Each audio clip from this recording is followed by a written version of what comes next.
Meus irmãos, a paz do Senhor, vamos para mais uma videoaula, lição de número 5. Jesus Cristo e este crucificado. Era a mensagem do apóstolo Paulo. Queridos, a mensagem do apóstolo Paulo era uma mensagem pentecostal. O que é mensagem pentecostal? As pessoas confundem mensagem pentecostal com estilo de pregador. Pregador que fala afegante, né? Tipo asmático, ou que fala rápido, né? Meu pai, pastor Zacarias, sempre fala que antigamente dizia que o bom pregador que falava 100 palavras por minutos, né? Como Napoleão Falcão e tal. E aí, quem talvez fala assim, calmo, sereno, dizendo, esse pregador não é pentecostal, não. Meu irmão, mensagem pentecostal, pregação pentecostal não tem a ver com a tonalidade da voz, com a rapidez que fala. Não, mensagem pentecostal são mensagens que Cristo é o centro. São mensagens centralizadas em Jesus. E essa é a mensagem do apóstolo Paulo.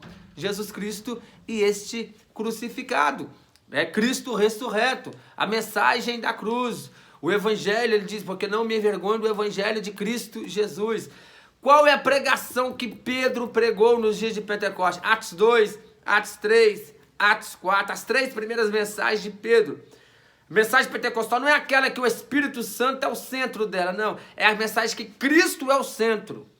A pregação do Evangelho não é o Espírito Santo na sua centralidade. Não, ela é inspirada pelo Espírito e é mensagem pela qual Jesus é o centro. E mensagem que fala da cruz de Cristo, do Calvário, do sangue de Jesus, da ressurreição de Jesus. Nesse todo, esta é a mensagem pentecostal. Analise com cuidado para vocês verem o contexto, o teor da pregação de Pedro no dia de Pentecostes, Atos 2, depois da pregação dele em Atos 3, em Atos 4.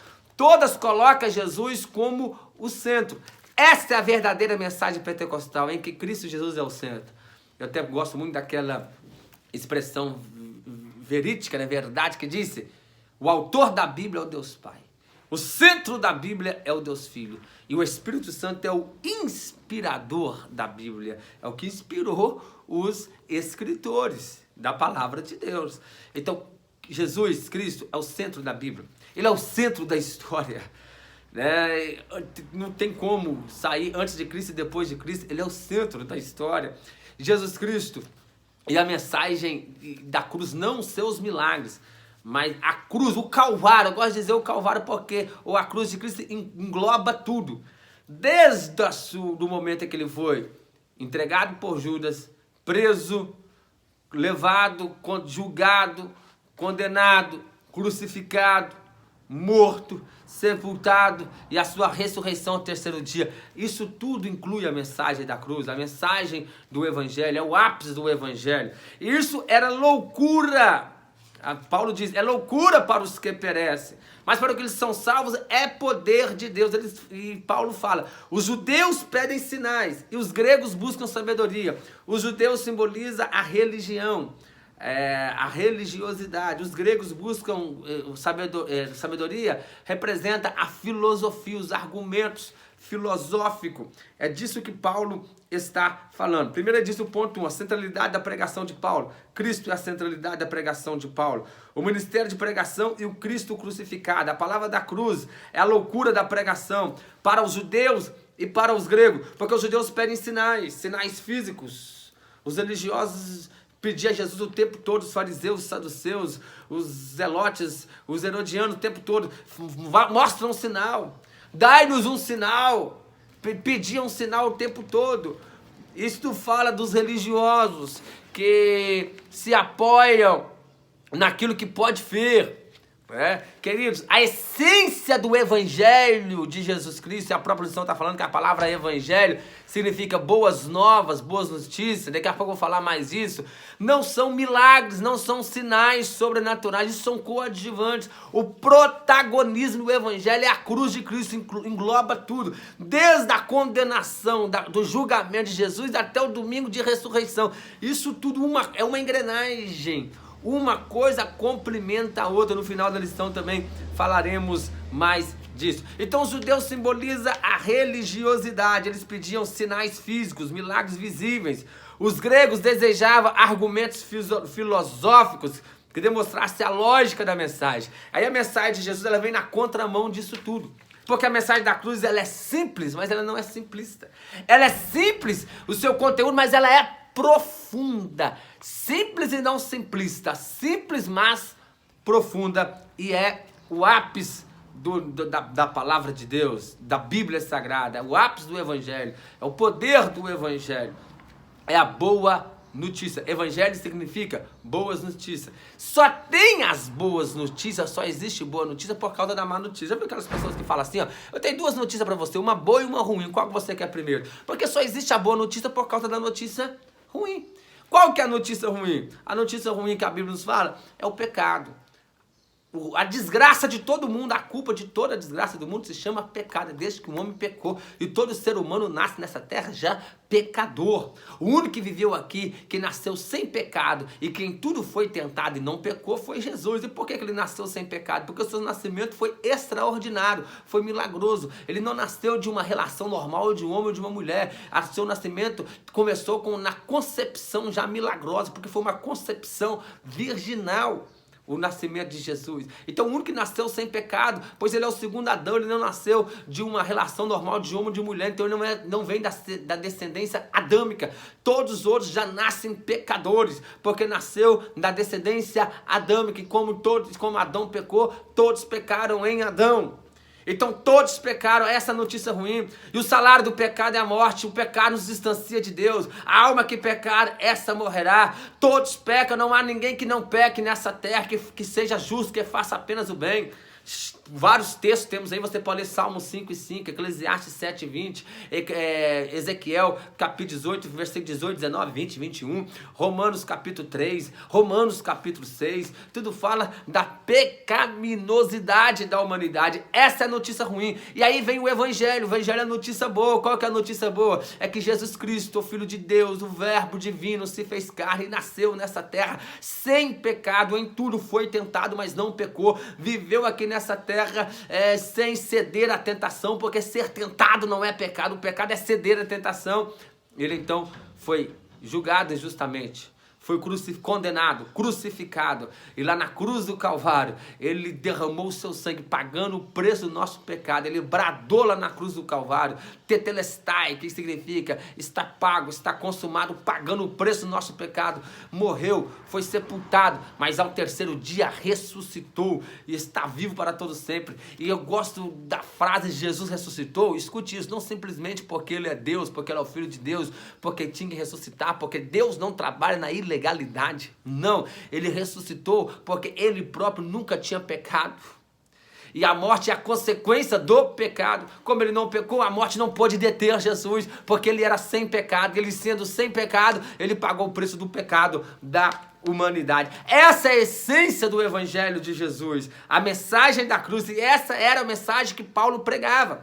Era escândalo para os judeus e loucura para os gregos, porque a crucificação, na época que Jesus foi crucificado, era a pena máxima que o Império Romano, o mundo era dominado, quase todo mundo era dominado pelo Império Romano. Então era um castigo, era a pena máxima de um criminoso. Tanto que no dia que Jesus foi crucificado, tinha 2 ladrões sendo crucificados juntamente com ele, um à sua direita e um à sua esquerda. Então era a pena máxima para um criminoso, era a pena dada pelo Império Romano. Então era maldito aquele que fosse crucificado no madeiro. Então por isso que os judeus não entendiam, a mente religiosa não entendia isso. Aí por isso que Paulo disse em 1 Coríntios, né, está até aí na leitura bíblica em classe, que a loucura de Deus é mais sábia do que os homens, a fraqueza de Deus é mais forte do que os homens. Diz aí, versículo 21, na sabedoria de Deus, o mundo não conheceu a Deus pela sua sabedoria. Aprove a Deus salvar os crentes pela loucura da pregação. Que loucura da pregação é essa? É a loucura da pregação da mensagem da cruz. Jesus se fez maldito por nós. Então nós precisamos de pregar essa mensagem da cruz, falando a má notícia para as pessoas, que é o pecado, e trazendo a boa notícia. Qual é a boa notícia? Que é o Evangelho de Jesus. Qual que é? O Evangelho significa boa notícia. Qual é a boa notícia? Que Jesus pagou o preço dos nossos pecados. Essa era a mensagem do apóstolo Paulo. Jesus Cristo, este crucificado. Mensagem do Evangelho, Cristo crucificado. Evangelho de Cristo e Cristo ressurreto. Porque engloba tudo. Não tem como você falar da cruz sem falar da ressurreição. Não tem como você dar ênfase à ressurreição de Jesus sem falar da sua crucificação e morte. É tudo uma engrenagem. Uma coisa depende da outra e uma coisa completa a outra. E isso, juntando tudo, é a boa notícia, é o evangelho de Jesus. Amém? Eu me lembro, queridos, que certa vez a história que se conta de Charles Spurgeon, que perguntaram considerado príncipe dos pregadores, Charles Spurgeon, um jovem pregou perto dele e depois perguntou: e aí, príncipe dos pregadores, aí Spurgeon, o que você achou da minha mensagem? Ele disse: mensagem muito boa, mas pobre. Mas que isso? Mas eu falei dentro do texto. Não, excelente, mas foi pobre. Mas por que minha mensagem foi pobre? Porque tu não falou de Jesus na sua mensagem. A mensagem tem que ser centralizada em Jesus. Aí o pregador tentou argumentar e dizer: não, mas a minha mensagem, não é o texto que eu li não falava de Jesus. Tudo bem, você pregou expositivamente, o texto não falava de Jesus, mas dava para falar de Jesus no texto? Não dava? Dava. Não dava, príncipe, dava para falar. Aí ele resumiu da seguinte forma: aqui na Inglaterra, qual que é a capital? Aí o jovem disse: capital da Inglaterra é Londres, onde nós estamos, mas isso que isso tem a ver? Aí Charles Spurgeon falou: qualquer cidadezinha dentro da Inglaterra, por mais distante que seja de Londres, sempre vai ter uma estrada que deságua aqui em Londres. Tem ou não tem? Mas claro que tem. E que isso tem a ver, Spurgeon? Simples, assim é a Bíblia. Jesus é o centro dela. Você pode ler qualquer texto. Você pode pregar em qualquer texto na Bíblia. Sempre tem uma estrada que deságua em Jesus Cristo, porque Ele é o centro da Bíblia, centro do Evangelho. Então, mensagem pentecostal é a mensagem na qual Jesus Cristo e a cruz de Cristo, o Calvário, é a centralidade dela e ponto final. Esta é a verdadeira mensagem do Evangelho, é a mensagem de Cristo e era a mensagem do apóstolo Paulo, Cristo crucificado. Amém? Para encerrar aqui, então, esse rápido vídeo, se você está gostando aí, curte, comenta, compartilha. Se você está até aqui, fique até o final. E para terminar aí, deixa eu dizer aqui para vocês sobre os efeitos da mensagem da cruz. E aí o comentarista pastor Elianai Cabral está dizendo: uma vida no poder de Deus, uma vida de humildade, uma vida à dependência do Espírito. Eu acho isso aqui fantástico.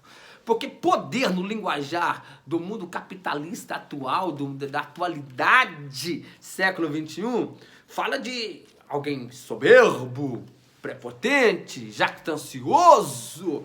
Poder aqui no mundo, alguém que tem um poder aquisitivo, que tem muito dinheiro. Poder de influência, alguém que tem poder político, tráfico de influência. Fala de poder. Mas o poder do evangelho da cruz, ele vai na contramão do poder humano, porque o poder do evangelho da cruz não é um poder para ter, para possuir, que tu é o cara, que tu se torna orgulhoso, jactancioso, prepotente. Não, o poder do evangelho da cruz não é um poder de ter, é um poder para ser. Ser testemunhas de Jesus. Atos 1:8, Jesus falou: recebereis a virtude do Espírito Santo que há de vir sobre vós, e vocês tereis poder, não, e vocês sereis minha testemunha. Poder não para ter, poder para ser testemunha de Jesus, para ser parecido com Jesus, para ser seguidor de Jesus, para ser sal da terra e luz do mundo, para ser parecido com Jesus, para ser humilde, manso e humilde de coração, assim como foi Jesus. Então, os efeitos da mensagem da cruz é uma vida no poder de Deus, e o poder de Deus, o poder do Espírito Santo que vem sobre a vida daqueles que receberam a mensagem da cruz, não é poder para ostentar, é poder para viver uma vida humilde e simples, como Jesus viveu, aleluia, e automaticamente nos faz a viver uma vida na dependência do Espírito Santo, guiado pelo Espírito Santo de Deus. Pense nisso, viva uma vida no poder do Evangelho, da mensagem da cruz, no poder do Espírito Santo, humilde, manso, como os astros do mundo, brilhando, aí vivendo para a glória de Deus, na dependência do Espírito Santo de Deus. Amém? Essa é a mensagem da cruz. Prega a mensagem da cruz. Viva a mensagem da cruz. Viva na dependência do Espírito Santo, guiado pelo Espírito Santo de Deus, porque o Espírito Santo ele viria, como Jesus mesmo disse, para nos levar, para nos conduzir a glorificar Jesus e a falar a mensagem da cruz. Volto a repetir, Pedro e os demais quais 120 irmãos foram cheios do Espírito Santo no dia de Pentecostes, eles foram então levados. Pedro começou a pregar a mensagem da cruz, onde Jesus era o centro, a centralidade da mensagem do Evangelho. Amém? Espero ter contribuído com você através desse vídeo. Que Deus abençoe tua vida, tua casa, tua família. Se você gostou, curte, compartilhe, comenta, né? E que Jesus venha ser o centro da sua vida, o centro das nossas vidas, em todas as áreas, em todos os aspectos. E pregamos a mensagem da cruz, Jesus como centro. Deus abençoe, forte abraço, até a próxima semana, até o próximo vídeo, se assim Deus nos permitir.